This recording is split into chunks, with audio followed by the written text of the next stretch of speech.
Once upon a time, it was not possible to fill your Gel-X Après tips. Not anymore. This would be my third time filling in these nails, so as you can see, they're all grown out, and I feel ready to share. I will mention all the tools needed for this throughout the video, so stay tuned. Here I'm using a drill. This would take way longer if you didn't have a drill. If you decided to use a nail filer, you could be here all day trying to get this polish off. So I would highly recommend a drill. I got mine on Amazon just to get off that top layer of color and paint. With the nail drill, practice truly does make perfect. Getting the dexterity and how to hold it to do your own nails can be a little challenging at first, but the more you do it, the easier it gets. Like with all things, right? Once I've sanded off all the color, I go in and push back the cuticles using a cuticle pusher. You can opt for a cuticle trimmer if you prefer. I am going to be using a drill bit that is made for getting rid of cuticles as shown there. I got this drill bit from the Gel-X website and I love it for cleaning up the cuticles. It's just so much easier than clipping for me, and I repeat that for every finger. After pushing back and prepping the cuticles, I go in and trim any lifted gel or tips that have like bubbled or lifted so that I can get a clean application.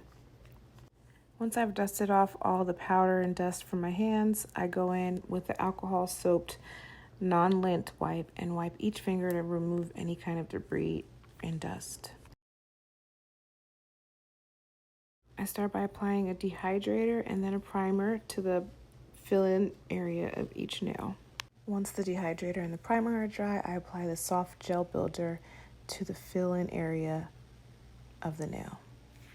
You want to shoot to have this application to be as even as possible. This might even require extra in certain spots or even 2 layers between cures, but this is the portion that's refilling, and you can also use a hard gel. So I've cured after each finger and I've now finished both hands completely. You can see my nails are kind of grown out underneath, and you can also kind of see where I filled in the last 3 times from doing this a few different times. Next, I'm going in with the color. After each nail, I make sure to cure for 30 to 60 seconds before I apply the next coat, and then I cure the entire hand for 60 seconds. I cure it again for good measure because I've definitely learned that when it's not cured enough is when it ends up chipping or peeling. Once the paint is applied, be sure to clean up the edges before you cure it so that you have a neat application. Once the layers of color are applied and set, you go in with your top coat like I am here. I opted for a matte option this time just to kind of dilute this hot tamale red I have going on. It came out really cute.